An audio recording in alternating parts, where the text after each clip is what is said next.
For millions of Americans who grew up watching his variety show, listening to his silky vocals, or laughing at his drunken antics alongside the Rat Pack, Dean Martin was the very definition of effortless cool. The slouched posture, the cigarette dangling from his lips, the glass of whiskey perpetually within reach, and that knowing smirk that suggested he was always in on some joke the rest of the world hadn't quite figured out yet. But according to those who knew him best, the public persona of the lovable, carefree drunk was a masterful misdirection. Behind those hooded eyes was one of the sharpest observers of human nature ever to work in Hollywood. Dino saw everything and forgot nothing, recalled a longtime associate of the Rat Pack in a private interview archived at the University of Nevada, Las Vegas Special Collections. People made the mistake of thinking because he played the fool on stage that he was one in real life. Nothing could be further from the truth. He watched, he listened, and he remembered. When he called someone evil, he wasn't being dramatic, he was being precise. This article draws upon decades of biographies, insider accounts, oral histories archived at the Academy of Motion Picture Arts and Sciences, and contemporary reporting to reconstruct what Dean Martin reportedly believed about some of Hollywood's darkest figures. While Martin never published his own tell-all memoir, preferring to maintain professional discretion even toward those he despised, his private conversations were documented by friends, journalists, and biographers who recognized that the King of Cool's judgment carried unusual weight. He had worked alongside virtually every major star of Hollywood's golden age, and his relaxed demeanor meant that even the most guarded celebrities let their masks slip in his presence. What follows are 10 actors whom Dean Martin allegedly considered the most genuinely malevolent figures he encountered during his 5 decades in show business. These are not merely difficult personalities or professional rivals, but individuals whose behavior Martin believed crossed into genuine evil. And at number 2, we encounter a figure whose deception was so complete, so masterfully executed, that he fooled virtually everyone in America, including some of the smartest people in entertainment. Before examining Martin's list, it is essential to understand the unique position from which he rendered these judgments. Unlike gossip columnists or scandal reporters who chased rumors for profit, Martin operated inside the industry's inner circles for decades. He rose from a Steubenville, Ohio, steelworker's son named Dino Crocetti, to become one of the most beloved entertainers of the 20th century. Along the way, he performed alongside, drank with, and observed virtually every major figure in mid-century Hollywood. Martin's biographer, Nick Tosches, who spent years researching the singer's life for his definitive work, Dino Living High in the Dirty Business of Dreams, noted that Martin possessed an almost anthropological detachment when observing his peers. Dean was always slightly outside looking in, even when he was at the center of the room, Tosches wrote. He grew up around gamblers and wise guys in Steubenville and later in New York. He knew how to read people, how to spot a con, how to recognize when someone's charm was a weapon rather than a genuine expression of warmth. This ability to see through carefully constructed facades became increasingly valuable as Martin ascended through Hollywood's ranks. The studio system of the 1940s, 1950s, and 1960s was built entirely on manufactured images. Actors were not merely performers but brands, carefully packaged and protected by powerful publicity departments that worked tirelessly to suppress any information that might damage their commercial value. Martin, who never fully bought into his own mythology, recognized this machinery for what it was. Dean used to say that Hollywood was the only place where you could watch someone play a saint on screen and then watch them treat a waiter like garbage 10 minutes later, recalled comedian and Rat Pack associate Joey Bishop in a television interview before his death. He didn't judge people by their movies. He judged them by how they treated the people who couldn't do anything for them. Wallace Beery represented everything Martin found corrupt about the studio system. During the 1930s and early 1940s, Beery was one of MGM's most reliable box office draws, specializing in playing rough-edged men with hearts of gold. His Oscar-winning performance in The Champ 1931 established him as Hollywood's definitive lovable brute, a man whose gruff exterior masked fundamental decency, Audiences adored him. Children wrote him fan letters. Parents trusted him. According to multiple sources, including biographies of Beery and oral histories collected from former MGM employees, the reality could not have been more different. Standing over 6 feet tall and weighing approximately 250 pounds, Beery used his imposing physical presence to intimidate virtually everyone who crossed his path. He was known for stealing scenes through underhanded tactics, deliberately stepping on other actors' lines, blocking them from cameras, and ruining their close-ups. But these professional transgressions were the least of his offenses. The most disturbing allegations surrounding Beery involved the death of comedian Ted Healy, the original creator of the Three Stooges. According to persistent Hollywood rumors documented by several film historians, including E.J. Fleming in his book The Fixers, Eddie Mannix, Howard Strickling, and the MGM Publicity Machine, Beery was part of a group that severely beat Healy outside the Trocadero nightclub in December 1937. Healy died days later. His death was officially attributed to alcoholism-related causes, a conclusion that many found suspicious, given the timing and circumstances. Dean was far from the only person in Hollywood who believed Beery was directly responsible for Healy's death. Film historian James Curtis told this researcher, "The story that circulated privately for decades was that MGM's fixers worked overtime to protect their valuable star. They pressured witnesses, paid off law enforcement officials, and created a false narrative about Healy's cause of death." Whether entirely accurate or not, the persistence of these rumors for more than 8 decades tells you something about how people who worked with Beery perceived him. Martin reportedly summed up Beery with a phrase he used repeatedly in private conversations about Hollywood's worst offenders: "A pig who got away with everything." According to those who heard him discuss Beery, what disturbed Martin most was not merely the individual incidents, but the systematic protection that the studio system provided. Beery could play sympathetic father figures on screen while being a violent racist and alleged killer off-screen, and MGM's publicity machine ensured that the public never suspected a thing. Few stars better exemplified the gap between public persona and private reality than Bing Crosby. To millions of Americans, Crosby was the soothing voice of Christmas, the wise and gentle father figure from Going My Way, the effortlessly charming crooner whose relaxed style suggested a man completely at peace with himself and the world. His recording of White Christmas remains the best-selling single in history. He was, by any measure, one of the most beloved entertainers of the 20th century. The private reality, revealed most devastatingly by Crosby's sons after his death, was a nightmare of physical abuse, emotional cruelty, and cold perfectionism.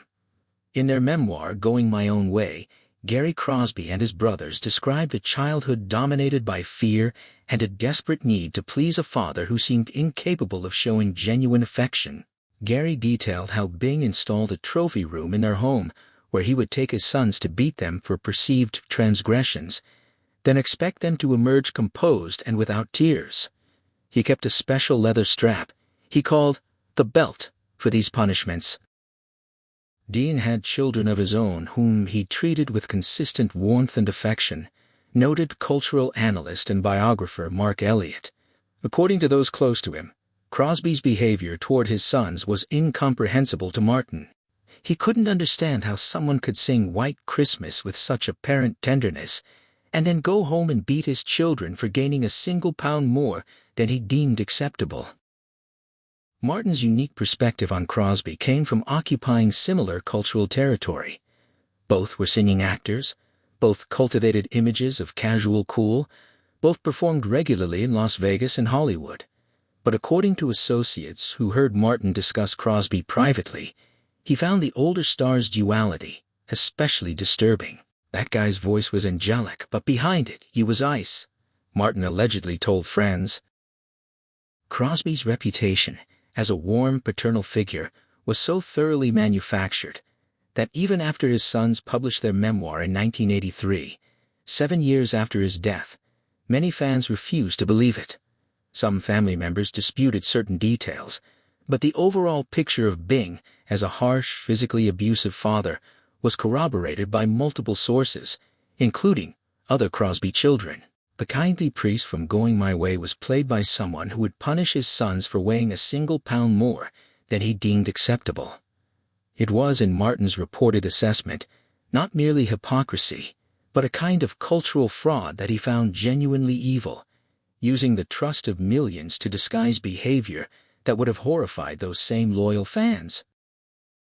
When Errol Flynn swashbuckled across theater screens in classics like Captain Blood and The Adventures of Robin Hood, he embodied a particular kind of dashing heroism that captivated audiences worldwide. With his athletic grace, roguish charm, and physical beauty, Flynn became Hollywood's definitive action hero of the 1930s and early 1940s, a man whose very name became synonymous with romantic adventure. Behind this heroic image, however, was a man whose real-life behavior was disturbing, even by Hollywood's notoriously permissive standards. According to those familiar with Martin's private assessments, Flynn represented a particularly dangerous type of predator, someone who used his charm and celebrity status to engage in behavior that ranged from troubling to potentially criminal. "You don't want your sister anywhere near him," Martin allegedly told friends, according to multiple biographers who documented his private conversations. Flynn's treatment of women resulted in 2 high-profile statutory rape trials in 1943, where he was charged with having sexual relationships with underage girls, though he was acquitted in both cases, leading to the infamous phrase, "in like Flynn."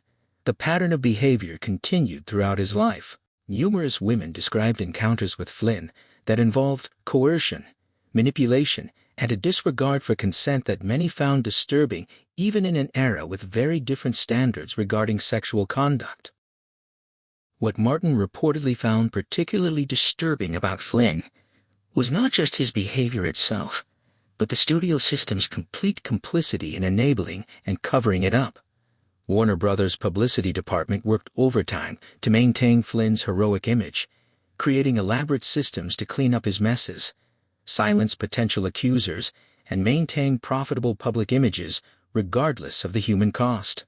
Dean viewed Flynn as a perfect example of how Hollywood protected its valuable male stars regardless of their conduct. Film historian Thomas Gladys told this researcher, "Beyond his treatment of women, Flynn's private life revealed other troubling aspects that contradicted his heroic screen image. Despite playing soldiers fighting against Nazi Germany in films like Desperate Journey, Flynn reportedly harbored Nazi sympathies and was investigated by the FBI for potential ties to fascist organizations. His autobiography and private correspondence revealed views on race and politics that stood in stark contrast to the freedom-fighting heroes he portrayed on screen. Flynn's self-destructive tendencies, including legendary alcohol and drug consumption, eventually caught up with him physically. By the time of his death at age 50 in 1959, the once beautiful star appeared much older than his years. His health deteriorated by decades of excess. In Martin's view, this physical decline served as a visible manifestation of the corruption that many believed lay at the core of Flynn's character. The system didn't just tolerate his behavior, but actively facilitated it, cleaning up his messes while enabling conduct that caused real harm to vulnerable people. For movie audiences of the 1930s and 1940s, Adolphe Menjou epitomized sophisticated elegance. With his perfectly trimmed mustache, impeccable tailoring, and continental charm, Menjou specialized in playing urbane gentlemen, suave diplomats, and polished authority figures. This refined screen persona made him one of Hollywood's most reliable supporting players, appearing in classics like Paths of Glory and The Front Page. Behind his cultivated image of European sophistication, however, was a man who played a far darker role during one of Hollywood's most troubling periods, the McCarthy-era blacklisting that destroyed countless careers based on actual or alleged communist sympathies. According to those familiar with Martin's private opinions, Menjou's enthusiastic participation in this witch hunt earned him a place among Hollywood's most genuinely malevolent figures.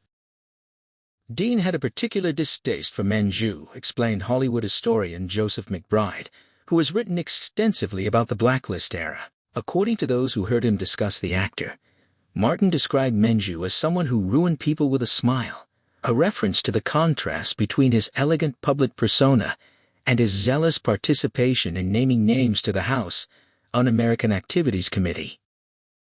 Menju wasn't just a passive supporter of the anti-communist investigations that tore apart the film industry in the late 1940s and early 1950s. He was an active and enthusiastic participant. He testified before WAC as a friendly witness, publicly supported the blacklisting of fellow actors and filmmakers, and served as a board member of the Motion Picture Alliance for the Preservation of American Ideals, an organization that actively encouraged the purging of suspected communists from Hollywood. What Martin found particularly disturbing about Menju wasn't just his political views, which skewed far right, but his apparent eagerness to destroy the livelihoods of his colleagues.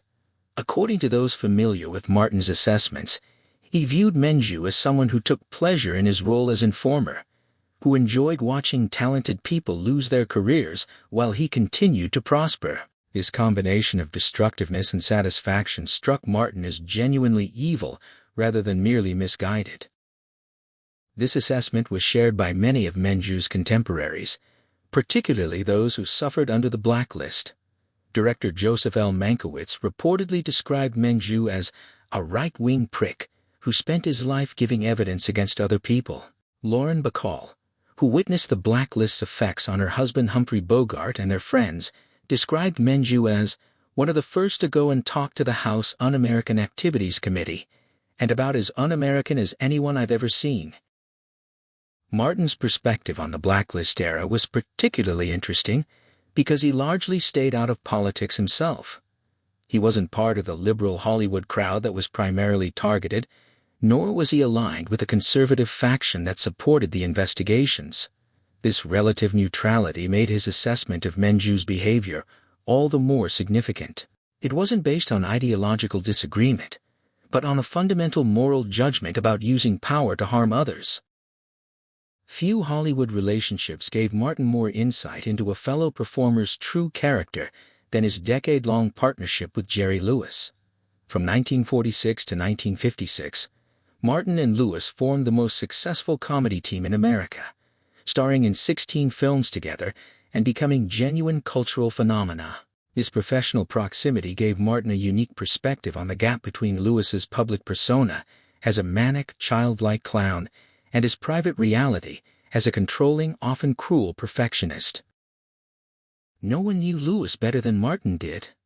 Entertainment historian Michael Friedland wrote in his biography of Martin. They performed together night after night for years, shared dressing rooms, traveled together, and witnessed each other at their best and worst. According to those close to Martin, what he saw in Lewis disturbed him deeply. A level of calculation, cruelty, and ego that contradicted everything about the seemingly spontaneous, innocent character Lewis portrayed on screen. This contradiction became increasingly apparent as their partnership progressed. While Lewis presented himself to the public as an uninhibited man-child whose comedy emerged from pure ID, behind the scenes he was meticulously controlling every aspect of their performances, gradually pushing Martin into a secondary role and treating crew members and support staff with legendary harshness. After their bitter split in 1956, Martin allegedly summed up his experience with Lewis by saying, "The public loved the clown. I lived with the tyrant." Lewis's treatment of crew members became particularly notorious as his solo career progressed after the split with Martin. Multiple accounts describe him berating camera operators, makeup artists, and production assistants for minor perceived failures, often reducing them to tears in front of the entire crew. Female staff members reportedly faced especially harsh treatment, with Lewis known for making demeaning comments about their appearance or intelligence. What Martin apparently found most disturbing about Lewis was his enjoyment of others' humiliation, said a Hollywood insider who worked with both men but requested anonymity. According to those who heard Martin discuss Lewis privately, what elevated Lewis's behavior from merely difficult to actively malevolent was the pleasure he seemed to take in exercising power over others, in creating fear and uncertainty among those who worked for him. This wasn't just the pursuit of perfection, but something that appeared to satisfy a darker need in Lewis's personality. This assessment was shared by many who worked with Lewis throughout his long solo career. While his extraordinary talent and commercial success ensured continued employment, stories of his on-set behavior became legendary in Hollywood.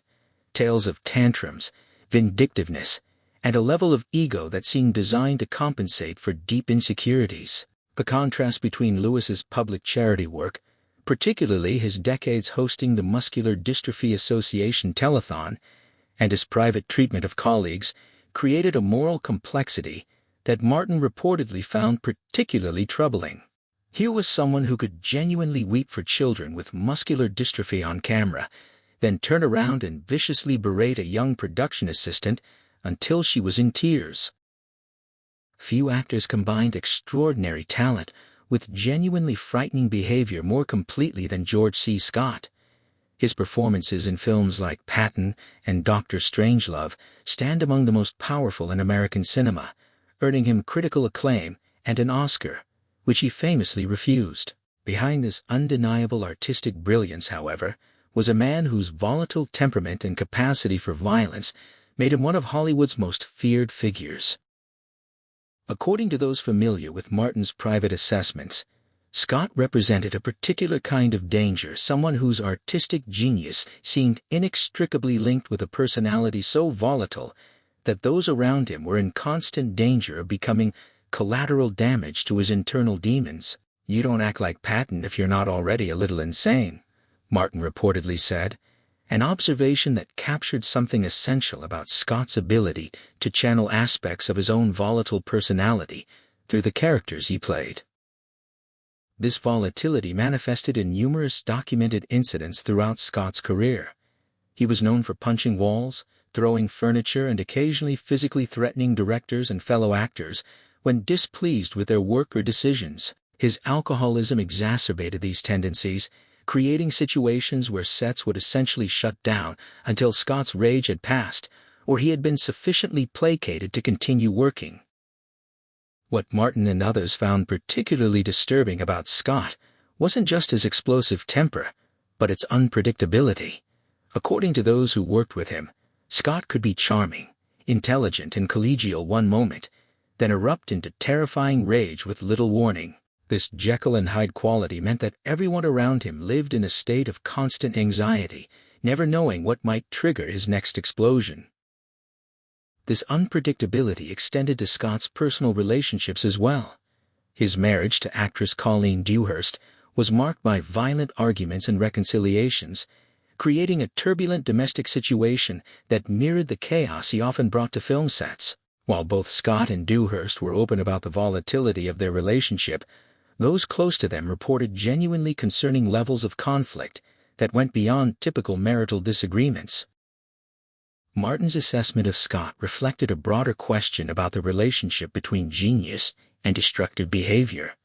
Throughout his career, Martin had worked with many difficult but brilliant performers, but Scott apparently represented something different, someone whose artistic contributions, however significant, might not justify the human damage created in their wake. The question of whether great art excuses terrible behavior seemed to be one that Martin had resolved firmly in the negative, regardless of how compelling Scott's performances might be.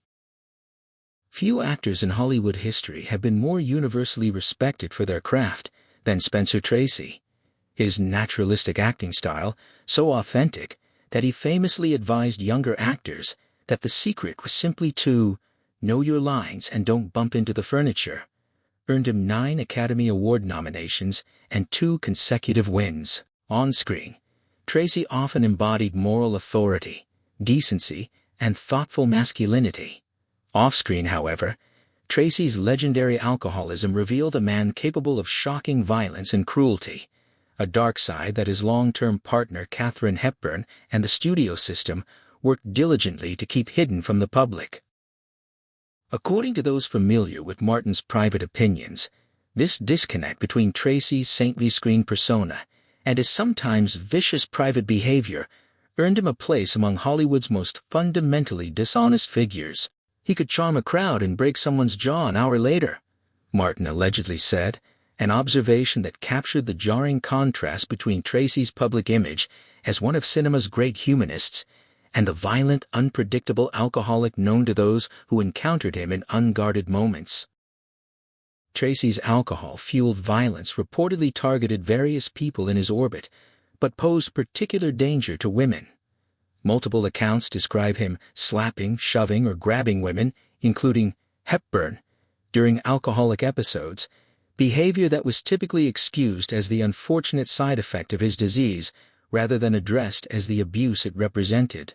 What troubled Martin and others about Tracy's case was how thoroughly his genuine artistic brilliance was used to excuse or minimize his frightening behavior. This protection extended to Tracy's complex personal life as well. Despite remaining legally married to his wife Louise for 43 years, his long-term relationship with Hepburn was an open secret in Hollywood while being carefully hidden from the public. This arrangement, essentially a studio-sanctioned fiction designed to maintain Tracy's image, reflected the larger pattern of deception that characterized his career. Dean had a particular sensitivity to the gap between public persona and private reality, explained entertainment journalist and Martin acquaintance Shirley Eder in archived interviews.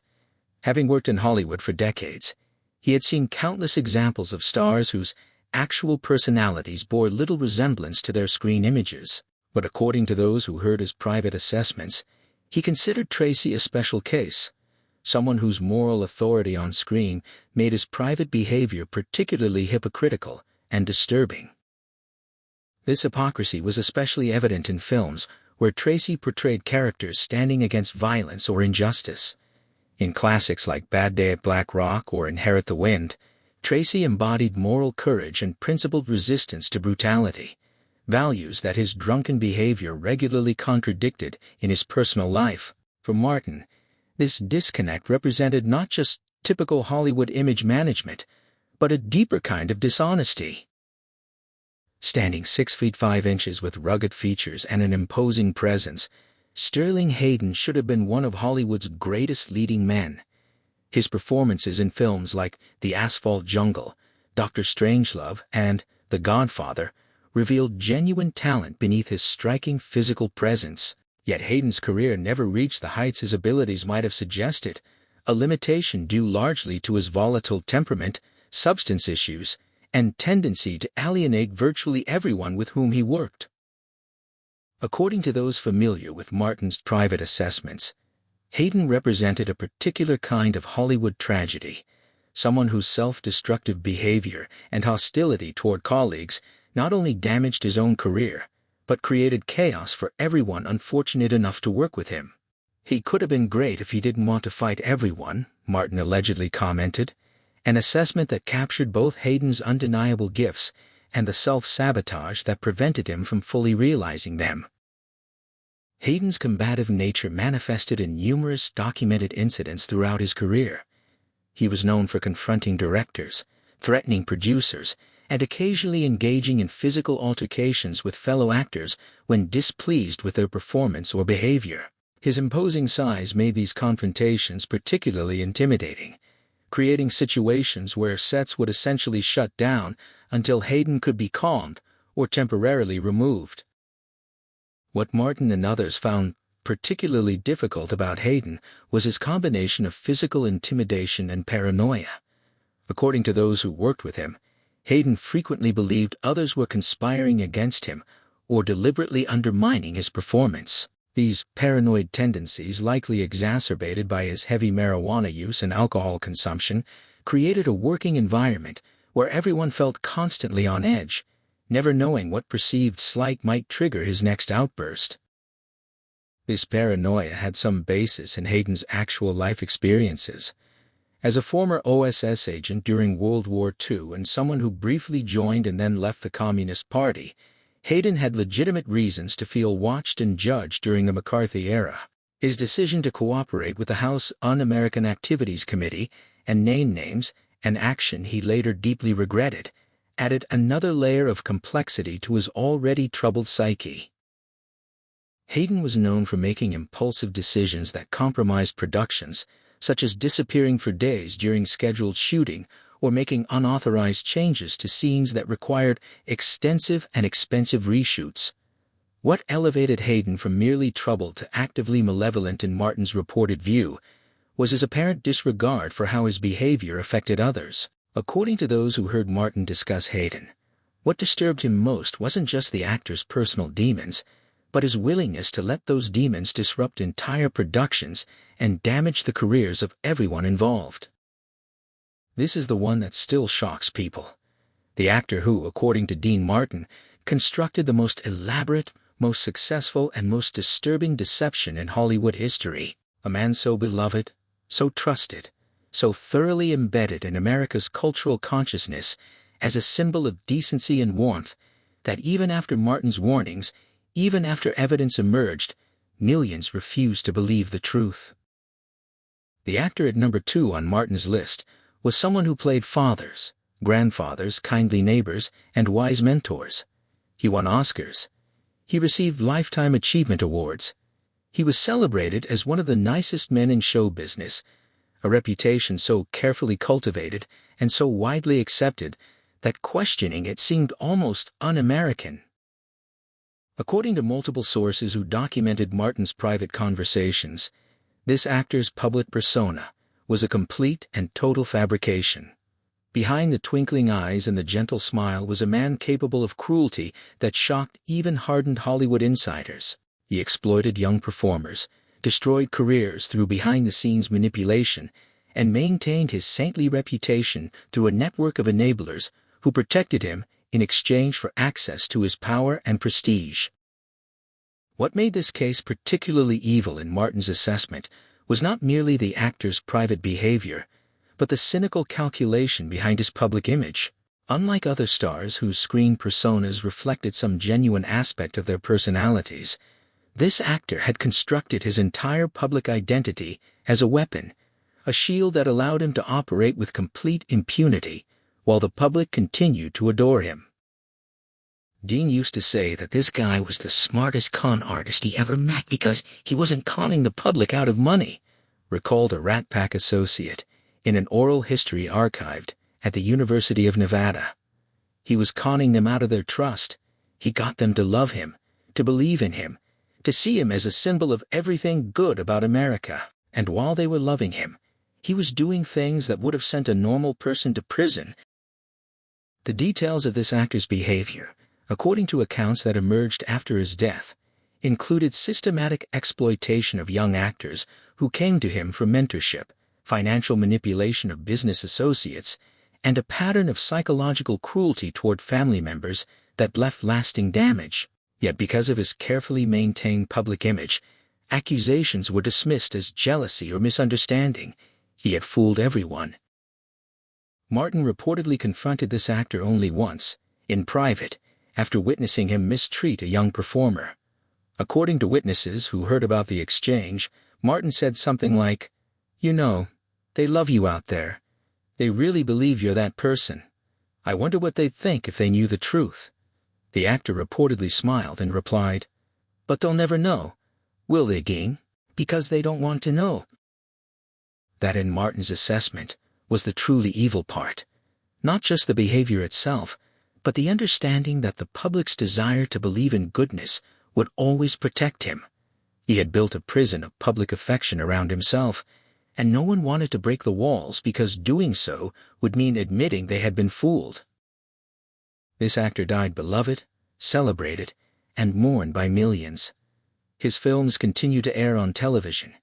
His name remains synonymous with a particular kind of warm, decent Americana, but according to Dean Martin, who watched him operate for decades, it was all a lie. The most complete, most successful, most evil lie in Hollywood history. While the identity of Martin's #1 most evil actor remains a subject of debate among historians, what emerges from examining his full list is a consistent pattern of judgment. Martin was not merely compiling a list of difficult colleagues or professional rivals. He was identifying individuals whose public personas fundamentally deceived the public about their true characters. What united the actors on Martin's list was not the specific nature of their offenses, which ranged from physical violence to sexual predation to political betrayal. Rather, it was the gap between who they appeared to be and who they actually were. For Martin, a man who never pretended to be anything other than what he was, this gap represented the deepest form of corruption.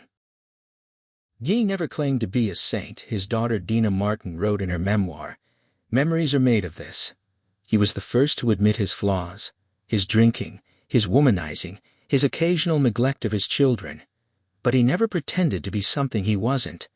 That's what bothered him about these other stars. They weren't just flawed human beings. They were frauds.